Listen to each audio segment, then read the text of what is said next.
Assalamualaikum warahmatullahi wabarakatuh. Waalaikumsalam warahmatullahi wabarakatuh.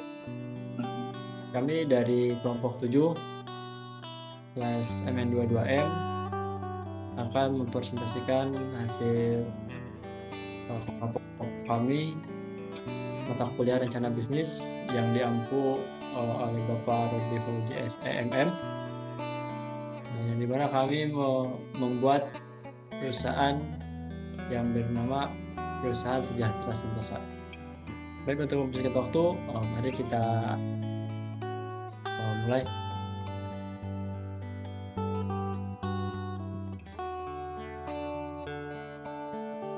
Iya, di sini ada latar belakang ya. Latar belakang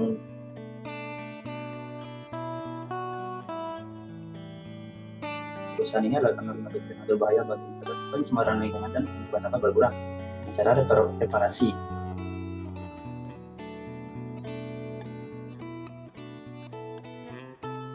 Lanjut, lanjut. Nah, di sini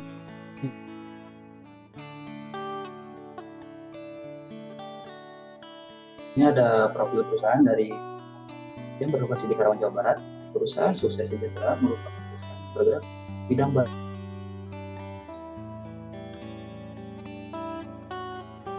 barang dagang yang dimana memproduksi untuk meminimalisir jumlah sampah limbah medis. Jadi ini adalah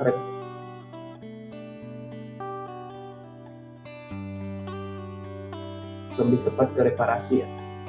Lanjut.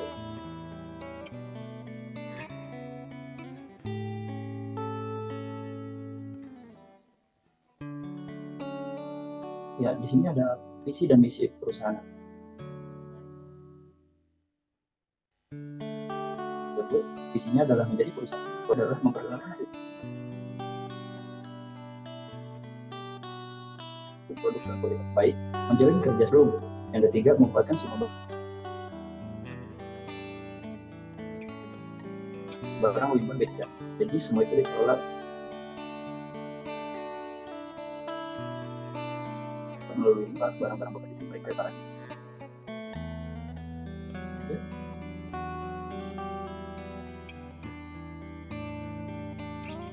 Di sini ada analisis SWOT, di mana ada kekuatan, kekurangan, peluang, dan ancaman. Kekuatan dari perusahaan ini yang pertama, limbah drum melimpah, yang kedua mengurangi pencemaran lingkungan, dan yang ketiga kemitraan dengan beberapa perusahaan. Kekurangan dari perusahaan ini, waktu pengelolaan butuh waktu yang lama, dan kedua biaya operasional yang tinggi. Peluang dari perusahaan ini meningkatnya permintaan yang semakin pesat, kedua market internasional, dan ketiga sedikitnya kompetitor atau pesaing di bidang ini. Ancamannya yang pertama regulasi yang sulit, dan yang kedua persaingan harga. Analisis pasar.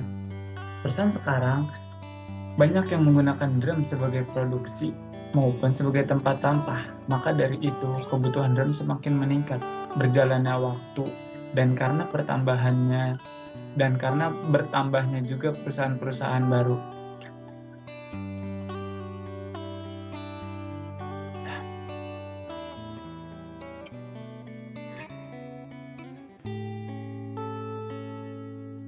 Analisis produksi. Perusahaan ini memproduksi drum bekas menjadi drum baru yang siap dipakai untuk keperluan yang bermacam-macam, tergantung customer yang menginginkannya. Sebelum dijual ke customer, kami mencuci bersih hingga steril drum-drum bekas tersebut. Lalu kami meripen drum tersebut sampai terlihat baru kembali. Jadi ketika drum-drum bekas sampai di perusahaan kita mencucinya dengan steril, karena kita tidak tahu ini drum dipakai untuk bahan-bahan apa, tercemar dengan bahan B3 seperti apa. Jadi kita cuci dulu sampai benar-benar bersih, sampai tidak ada bahan kimia di dalamnya. Lalu kita repaint drum itu sebagus mungkin. Lalu setelah itu selesai semua, baru kita jual atau kita sebarluaskan barang tersebut. Baik, untuk analisis resiko bisnis ya, prosedur ini yang resikonya itu memakan waktu yang cukup lama sehingga dapat menyebabkan keterlambatan dalam pengiriman.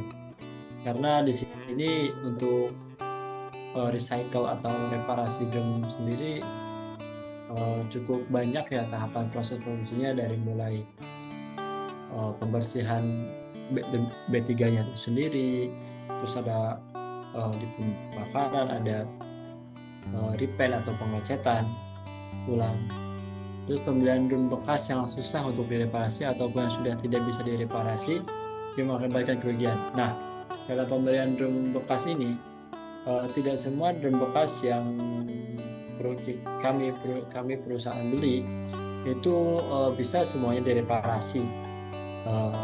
Ada beberapa poin ya yang ada masih bisa direparasi dan tidak. Nah, jika yang tidak itu akan mengakibatkan sedikit kerugian bagi kami, karena itu harus dilebur kembali dan dibuat ulang kembali. Jadi itu tidak bisa di-repaint. Nah, untuk yang ketiga itu pengembalian produk dari customer yang kurang dari kualitas mutu atau standar mereka. Nah, jadi kan kita mereparasi drum bekas menjadi drum layak pakai kembali. Nah, ada beberapa perusahaan yang dia mempunyai nilai atau standar khusus, apakah standar yang masuk di perusahaan dia atau tidak. Nah, biasanya itu di level-level ada standar A, standar B, dan standar C. Misalkan kita mengirim, perusahaan itu meminta standar A, tapi ada barang yang dibuat itu tidak memenuhi standar mereka, ataupun menurut kita sudah standar A tapi menurut perusahaan customer itu tidak standar. Nah, itu resiko bisnis yang ada di kita. Nah, untuk target pasar itu sendiri, target pasar ini kita semua perusahaan industri, karena pada dasarnya perusahaan industri itu pasti akan menggunakan drum untuk kebutuhan oil kah, kebutuhan minyak kah, dan limbah-limbah yang memakai drum. Dan untuk yang kedua itu masyarakat yang membutuhkan. Nah, biasanya di sini masyarakat yang membutuhkan itu drum untuk tangki air, untuk membuat kursi dari drum kaleng, itu juga bisa. Terus selanjutnya udah Dias. Oke, ya. Nah, lalu di sini ada strategi bisnis. Nah, strategi bisnis kami adalah memperluas target. Jadi kami melakukan kerjasama lebih banyak kepada perusahaan industri. Karena seperti yang disebutkan tadi bahwa target utama kami adalah perusahaan industri gitu. Dan masyarakat secara umum. Cuman untuk yang kita fokuskan adalah di perusahaan industri. Lalu kita memberi garansi produk. Jadi dengan adanya garansi produk itu akan meningkatkan kepercayaan customer gitu. Contohnya kayak tadi ya, ada drum grade-nya A, sudah kita kirim, ternyata menurut suatu customer itu nggak masuk grade A gitu. Ya udah, kita kasih garansi, kita akan ganti gitu. Itu kan membuat customer, oh ya, perusahaan ini ternyata bisa dipercaya ya gitu, sesuai sama standar kami gitu. Kalau ada yang nggak sesuai, kita tinggal kembalikan dan diganti yang baru. Lalu ya kita pasti akan meningkatkan kualitas produksi kita. Jadi secara umum kualitas produksinya meningkat, lalu resiko bisnisnya pun akan menurun, karena resiko untuk barang yang tidak standar bagi perusahaan itu akan berkurang. Next. Nah, lalu ada rencana aktivitas dan penjadwalan.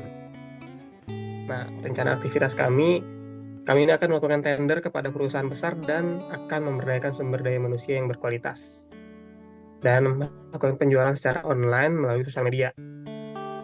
Nah, jadi setelah kita mempunyai kerjasama dengan perusahaan besar, kita juga akan memberdayakan sumber daya manusia yang tentunya berkualitas dan kompeten di bidang pertama repaint, terus yang kedua yang mengerti cara mengolah limbah B3-nya, terus yang ketiga yang mengerti cara reparasinya juga.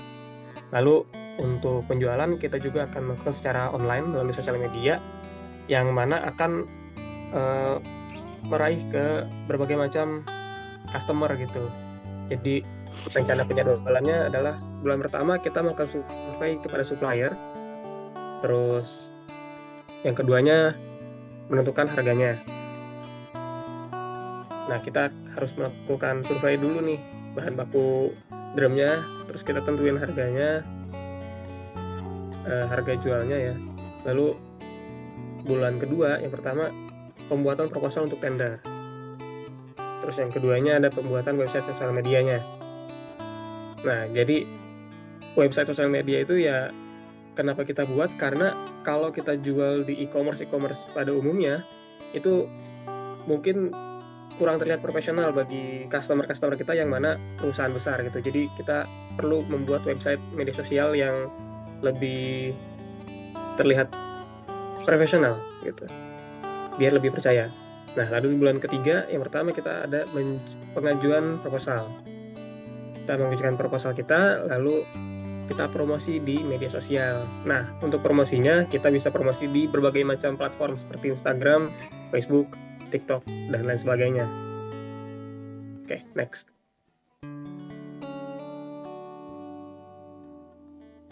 Nah, lalu ada analisis keuangan. Nah, kita akan menyusun proyeksi pendapatan, biaya, dan arus kas untuk menilai kelayakan bisnis ini. Lalu sumber pendanaannya dari mana? Yang pertama kita mempunyai sumber dana dari modal pribadi, lalu kita akan mencoba mencari investor. Selagi mencari investor, kita juga akan membuat pinjaman kepada bank.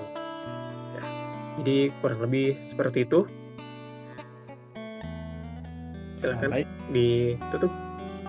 Baik, sekian presentasi dari kami. Kurang lebihnya mohon maaf bila ada kesalahan.